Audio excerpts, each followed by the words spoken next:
Hello viewers, जय हिंद। आप सभी का स्वागत है पाथ फाइंडर्स बाइन एकेडमी पे। एक बहुत ही शॉकिंग डेवलपमेंट टर्की की तरफ से आ रही है फ्रेंड, कि टर्की ने वापस से कुछ ऐसा किया है जिसकी वजह से भारत के लोगों में एक बहुत ही बड़ी नाराजगी और गुस्सा इस समय दिखते हुए नजर आ रहा है।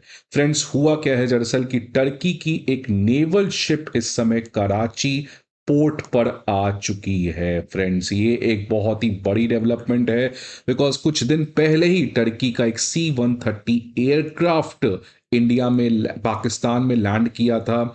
इन तमाम टेंशन्स के बीच में फ्रेंड्स, जिस जिस तरीके से टर्की जो है पाकिस्तान का सपोर्ट कर रहा है, इससे टर्की को एक बात तो समझना पड़ेगा कि Turkey will have to regret, Turkey will have to pay the price. Because friends, आज क्लियर कट हो चुका है कि इंडिया का दुश्मन केवल पाकिस्तान ही नहीं है, बल्कि इस तरीके के कंट्रीज जो पाकिस्तान को डायरेक्टली सपोर्ट कर रहे हैं, इनफैक्ट टेररिज्म को सपोर्ट कर रहे हैं, and that country is Turkey. Friends, इसके अलावा एक और खबर आ रही है कि ईरान के जो फॉरेन मिनिस्टर हैं वो पाकिस्तान पहुंच गए हैं। पता नहीं क्यों पहुंचे हैं। कहना है कि मैं मेडिएशन करने आ रहा हूं। भाई, पहले अपने देश को संभाल लो।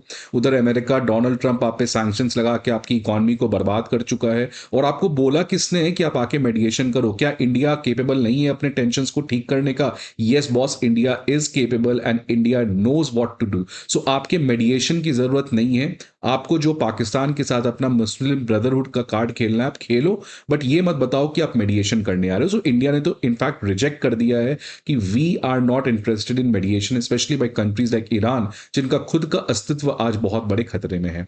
सो फ्रेंड्स, इन दोनों न्यूज को आज हम लोग पैरेलली एनालाइज करेंगे और बात करेंगे कि आखिरकार ये पूरा जियोपॉलिटिक्स क्या चल रहा है। तो फ्रेंड्स, देख सकते हैं न्यूज क्या आ रहा है कि पहले आपका टर्की का एक एयरफोर्स C-130 एयरक्राफ्ट अंकारा आया था। अंकारा से कराची आया था, और उसमें ऑलरेडी ये बात कही जा रही थी कि बहुत मिलिट्री कंसाइनमेंट्स उसमें भरा पड़ा था। ऑल्दो टर्की ने तो इसको डिनाई किया, बट ऑब्वियसली एक्सेप्ट कौन ही करता है। लेकिन ये बात तो क्लियर है कि उस C-130 एयरक्राफ्ट खाली तो नहीं आया होगा, उसमें कुछ तो होगा, और प्रोबेबली बहुत सारे मिसाइल्स, गन्स और एम्यूनिशंस उस पर्टिकुलर एयरक्राफ्ट में थे। अब जब ये सब चीजें चली रहा था, तो एक और फ्रेंड्स देख सकते हैं, आज ही की खबर सुबह सुबह आ रही है कि Turkish worship TCG Karachi airport पे, कराची पोर्ट पे अराइव कर चुका है between the India Pakistan tension. तो ये फ्रेंड्स, ये वॉरशिप जो है, इसके आने से जो चीजें हैं और ज्यादा कॉम्प्लिकेटेड होते हुए नजर आ रही है। फ्रेंड्स, देखिए, टर्की ने जानबूझकर इसका वीडियो भी रिलीज किया, इनफैक्ट पाकिस्तानी मीडिया ने इसको शेयर भी किया कि ये जो वॉरशिप है ये इस समय कराची पोर्ट पर स्टेशन किया गया। और फ्रेंड्स, देख सकते हैं यहाँ पे कुछ एयरक्राफ्ट्स भी हैं, हेलीकॉप्टर्स भी हैं। तो ये क्लियर कट है कि डायरेक्टली एक तरीके से टर्की जो है वो हर तरीके का मदद पाकिस्तान को प्रोवाइड कर रहा है। पहले एयरक्राफ्ट से भेजा गन्स, एम्यूनिशंस, मिसाइल्स, और अब अपने एयर सपोर्ट को भेजा है by this warship. So friends, Turkey ने हर एक रेड लाइंस को यहाँ पे ब्रीच किया है, और समय आ चुका है कि India must teach a lesson to Turkey. So context देख सकते हैं फ्रेंड्स, पिछले कुछ ही दिन पहले, इनफैक्ट 2-3 दिन पहले, टर्की के जो एम्बेसडर हैं वो प्राइम मिनिस्टर शहबाज शरीफ से मुलाकात करते हैं, और उस पर्टिकुलर मीटिंग के बाद जो स्टेटमेंट रिलीज किया जाता है उसमें यह कहा जाता है कि टर्की जो है वो कंप्लीट सॉलिडारिटी में पाकिस्तान के साथ खड़ी है। और उसी के बाद ये पर्टिकुलर न्यूज आ रहा है कि उसकी जो नेवी है, जो वॉरशिप है, वो इस समय कराची पोर्ट पे डॉक कर दिया गया है। जो ऑफिशियल रीजन आ रहा है फ्रेंड्स, तो ऑफिशियल रीजन में यही कहा गया है कि दोनों कंट्री के बीच में जो मैरीटाइम कोऑपरेशन है, इसको बढ़ाया जाएगा। साथ साथ दोनों कंट्रीज के बीच में जो म्यूचुअल अंडरस्टैंडिंग है, इसको भी इंक्रीज किया जाएगा, सो दैट दोनों कंट्रीज के बीच में जो नेवी टू नेवी रिलेशन है, इसको और ज्यादा एनहांस किया जाए। तो फ्रेंड्स, टर्की तो क्लियरली इस समय पाकिस्तान के साथ खड़ा है। इसके अलावा चाइना जो है, उसने भी अपना फुल सपोर्ट पाकिस्तान के लिए जाहिर कर दिया है।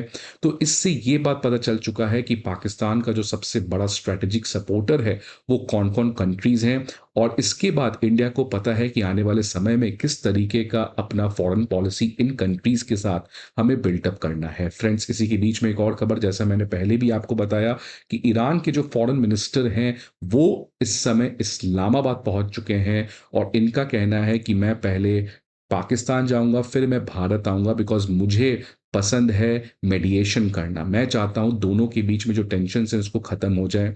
इनफैक्ट इंडिया ने तो आउटराइटली इसको रिजेक्ट किया और इंडिया ने कहा है कि आपका लोकस स्टैंडिंग मतलब आपका पर्पस आपका आपको कहा किसने मेडिएशन करने के लिए? क्या आपको दोनों कंट्री ने रिक्वेस्ट किया? इनफैक्ट क्या इंडिया ने रिक्वेस्ट किया है फ्रेंड्स? तो ये होता है कि अपने आप को बहुत बड़ा स्टार बनाना, पहले अपने कंट्री को बचा ले, फिर पाकिस्तान जाएंगे, पता नहीं बिरयानी खाने गए होंगे शायद पाकिस्तान या जो भी है। बट इंडिया ने फ्रेंड्स आउटराइटली रिजेक्ट किया है किसी भी तरीके का कोई भी external mediation India is not going to undertake, because India Pakistan का जो ये प्रॉब्लम है ये बायलैटरल प्रॉब्लम है और इंडिया को जो भी सॉल्यूशन सही लगेगा वो इंडिया यहां पे लेने जा रहा है। बट फ्रेंड्स एक आज सोशल मीडिया पे बहुत ज्यादा चीज वायरल हो रही है कि जब से एक पर्टिकुलर खबर आया कि टर्की ने अपने वॉरशिप को कराची पोर्ट में तैनात कर दिया है, उसके बाद एक चीज भारत सरकार से बहुत लोग पूछ रहे हैं कि क्या भारत सरकार शांत बैठी हुई थी? क्या भारत सरकार की आंख बंद थी?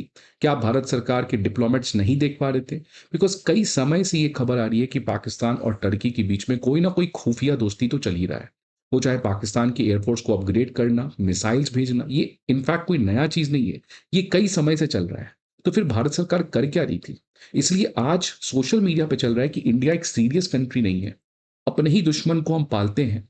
क्यों हम टर्की के साथ रिलेशन बढ़ा रहे थे जब हमें हर चीज पता था टर्की इस तरीके का रिलेशन पाकिस्तान के साथ रहता है? So why we were trying to become a friend of Turkey? तो देखिए फ्रेंड्स किस तरीके से ट्विटर पे इस समय काफी ज्यादा चीजें वायरल हो रही है। सुशांत सरीन लिखते हैं कि इंडिया एक सीरियस कंट्री नहीं है, हम सांप को पालते हैं और ये सोचते हैं कि वो सांप हमें नहीं डसेगा। बट ये बहुत गलत है, राइट? टर्की के साथ हमें कोई भी रिलेशन पहले से ही नहीं रखना चाहिए था। राजीव मंत्री कहते हैं कि देखिए कई समय से ये पता है कि टर्की जो है वो ऑफेंसिव ड्रोन्स पाकिस्तान को बेच रही है, इनफैक्ट बांग्लादेश को भी बेची है। बट इंडिया क्या कर रहा है? इंडिया टर्की में जब अर्थक्वेक आया तो ऑपरेशन दोस्त लॉन्च किया। क्या ये सही था? जब वही पर्सन वही कंट्री इस तरीके से आपके नेशनल सिक्योरिटी को खतरा पहुंचा रहा है, फिर आप अर्थक्वेक में ऑपरेशन दोस्त लॉन्च करके क्यों टर्की की मदद कर रहे थे? राइट? तो ये एक बहुत बड़ा प्रॉब्लम है भारत सरकार का कि भारत सरकार अपने एनिमीज को सीरियसली नहीं लेती है और समय खराब होने का वेट करती है। सिमिलरली पाकिस्तान के साथ कि आज समय आ चुका है कि पाकिस्तान के अगेंस्ट डेटरेंस इंश्योर करना। नहीं तो ये मत कहो कि 26 ही लोग तो मरे हैं, क्या दिक्कत है? 26 से 11 जैसी कोई बड़ी हत्या तो नहीं हुई है जिसकी वजह से हमें कोई बड़ा स्ट्राइक करना चाहिए। नो, इट्स अबाउट कि आपको अपने एनिमी में डर रहना चाहिए। आज टर्की में अगर डर रहता तो वो इस तरीके की हरकत कभी नहीं करता फ्रेंड्स। फिर देखिए एक और खबर आ रही है कि जो इंडिगो है और टर्किश एयरलाइन है, इसका जो पार्टनरशिप हुआ है दोनों एयरलाइंस के बीच में वो 2022 में हुआ था, इसको वापस से रिन्यू कर दिया गया है। तो भारत सरकार से पूछा जा रहा था कि क्यों इंडिगो को अलाउ किया गया, कि टर्किश एयरलाइंस को आप इंडिया में ऑपरेट करने दे रहे हो? इनफैक्ट कंप्लीट टर्की को हमें बॉयकॉट करना चाहिए। तो इसलिए आज पूरे सोशल मीडिया में इस तरीके की बात चल रही है फ्रेंड्स कि टर्की के अगेंस्ट आज समय आ चुका है कि भारत को एक एग्रेसिव डिप्लोमेसी खेलना है और टर्की के साथ हमें हर तरीके के diplomatic relations, economic relations, political relations को खत्म करना है। और समय आ चुका है कि ग्रीस के साथ अपने रिलेशंस को और ज्यादा बढ़ाना है।